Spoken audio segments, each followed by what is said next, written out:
us, and they're about to perform one of their trademark two-handed interviews here in the ITV studios exclusively for the South Bank Show. Ladies and gentlemen, John Bird and John Fortune.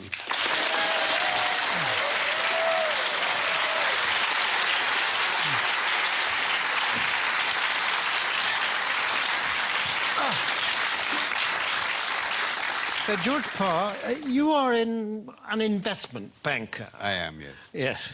And as such, you have your fingers right on the pulse of the financial market. Yeah, very much so, yes. And during the summer, there's been a great deal of turbulence and volatility in the market, yes. Tremendous, yes, tremendous.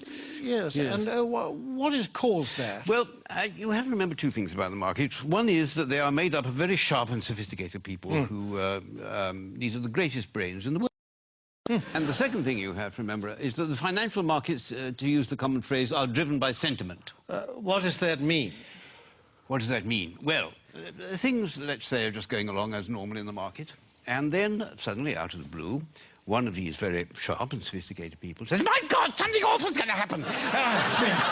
We've lost everything! Oh, my God, what are we going to do? What are we going to do?" Shall I jump out of the window? Shall I jump out of the window? Exactly. Let's all jump out of the window. Sell! We've lost a sell! Yes. Precisely. Yes, precisely. And then a few days later, this same sophisticated person says, "You know, I think things are going rather well." And everybody says, "Yes, I agree with you. I think we're rich. We're rich. Yes. Rich. Yes. Bye. Bye. Yes. Yes. And that's what we call market sentiment. Well, yes. Surely we are exaggerating just a bit, aren't well, we? I don't know. I mean, in August, in the middle of August this year, when the market absolutely plunged in London, a well-known city firm, State Street Global Markets, issued a statement in which it said, and I quote, "Market participants don't know whether to buy on the rumour and sell on the news, do the opposite, do both, or do neither, depending on which way the wind is blowing," unquote.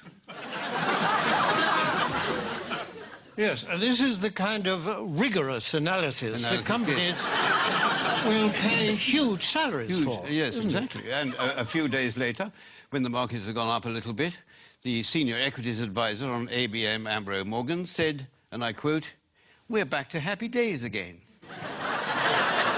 Well, no price is too high for that kind of mature wisdom, certainly is it? Not. And the reason this sort of people are paid millions of pounds in bonuses. Yes, of course.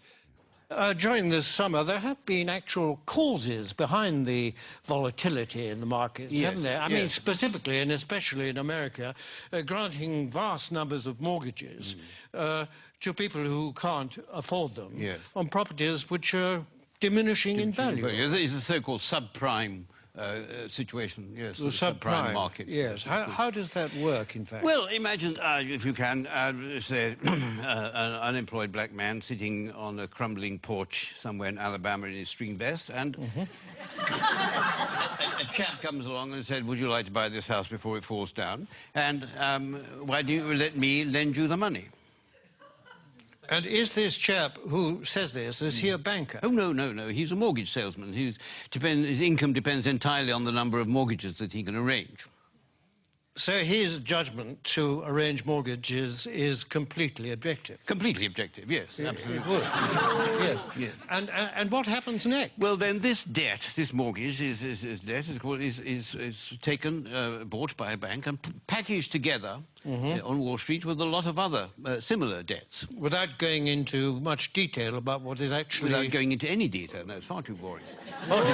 And so this is put into a package of debt, and then it's moved on to Wall Street, and this is extraordinary what happens then, that somehow this package of dodgy debts stops being a package of dodgy debts and starts being what we call a structured investment vehicle. And SIV? An SIV, exactly, yes. Yes, I see. And then someone like you comes along and buys it. I buy it, yes, and then I will ring up, I don't know, somebody in Tokyo and say, "Look, I've got this package, do you want to buy it?" And they say, "What's in it?" And I say, "I haven't got the faintest idea." And they say, "How much do you want for it?" And I say, $100 million, and then they say, "Fine, that's it." And that's the market. And presumably this package, I mean, that kind of thing can happen several times to the same yes, it could package. Possibly, yes. And every time it does, of course, then you, or someone like you, will get a fee and a markup. And a profit, yes. Well, you can't expect us to do it for nothing. It's hard work. In view of the fact that in these packages is a lot of dodgy debt, what is it about it that attracts the financial, risk takers? Yeah, well, because these hedge funds, as they're called, which specialise in these debts, they all have very good names. You mean they're responsible companies? No, I don't. It's nothing to do with their reputation. They have actually very, very good names. The names they think up for them are very good. I'll give you an example. There's a very well-known American Wall Street firm called Bear Stearns, who have two of these hedge funds which specialise in these mortgage debts. And they lost so much money, lost so much of its value, that Bear Stearns announced that they would have to put in $3.2 billion into one of the funds to try and keep it afloat. $3.2 billion? 3.2 billion, yes. And even then they said the investors couldn't get any money out of it and they were going to let the other fund go.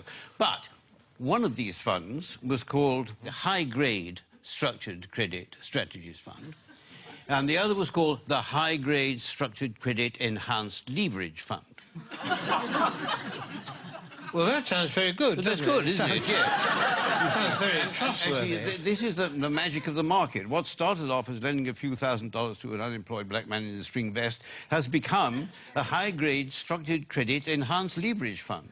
I like the sound of it. It is good. Well, it sounds very trustworthy. I mean, it's got good words in it. It's got words like high. High is good. High is good. Yes. Better than low, anyway, isn't it? Yes, absolutely. And structured is another good word. Very good. Enhanced is... I love enhanced. Enhanced is very... I mean, I'd buy anything if it said enhanced. Absolutely, yes. Yes. It might have been different if it said the unemployed black man in the string vest fund, but yes, because then alarm bells might start to ring. But despite these very plausible names, surely the reality is that the people that lent all this money have been incredibly stupid. Oh, no. The reality is that what was stupid is, for some point, somebody asked how much money these houses were actually worth.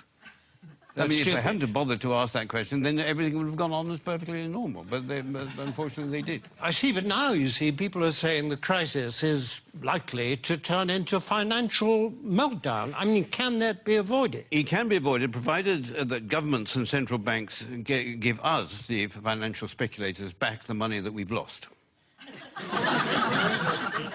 But isn't that rewarding greed and stupidity? No. It's rewarding what the Prime Minister Gordon Brown called the ingenuity of the markets. That is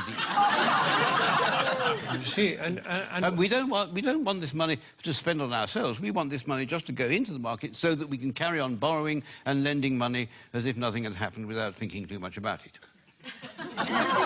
Yes, but if the worst came to the worst and you didn't get this money, what then? Well, then there'd be another market crash, and then I would say to you what people like me always say, that it's not us that will suffer, it's your pension fund. Thank you very much, George Parr. A pleasure.